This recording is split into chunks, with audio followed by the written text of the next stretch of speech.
Pila na katuig ang relasyon? Hala! Hala! Ay, dili? Sige. Naa ba? Ay, sa gamugna-mugna dahil ko. Nasaan pa ni? Kuan pa mo? Talking stage pa ni? Ligawan? Nasaan man yung style ni?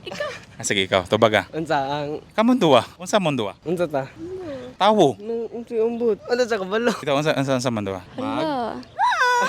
Dili pa ni confirm? Ay, dili pa. Pero na, dili makita sa mama ni. A friends ra mo. Dili. Maingit yung mama pero dili sa friends. Unsa day mo? Kuan? MU? Dili pod. So, unsa mo? Maluoy mo, unsa sila? Unsa mo? Gabya. Pila na ka bulan ang relasyon? Dili bulan. Tuig? Adlaw? Oras? Tuig. Pila na ka tuig? 2 years? 2 years. Sa 2 years, ginataguan Japon ang relasyon?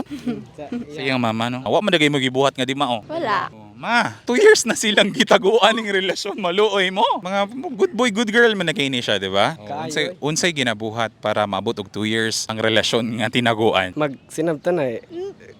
Sige, unsa pa? Unsa po? Wala. Kuan ramon miya. Okay ra may. Okay ra mo? Oo. Magana kung dili mo may mong okay. Char. Sige, unsay mong ganahan niya? Tanan. Tanan like usa-usa. Personality niya tas syempre gwapa. Daghan man dili na ako ma-explain. O ikaw unsay ganahan mo niya? Yang buhok ya. Ay, yung buhok. Unsa nga langalan na aluta? Haircut. Yarang buhok yung ganahan niya. Unsa pa? Tanan. Wala pa rin mga buot. Apil-apil sila. Kasi mama magpapaan eh. Nanay buhok ya. Nanay buot.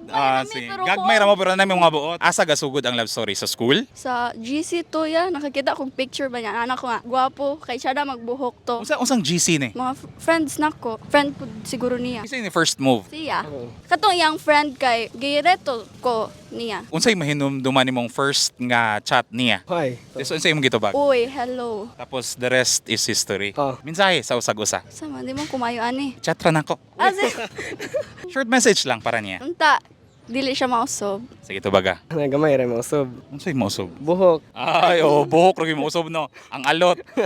Hopefully nagsinabot ta ha. Oh. May makita ning mama. Good luck. Hi, ma.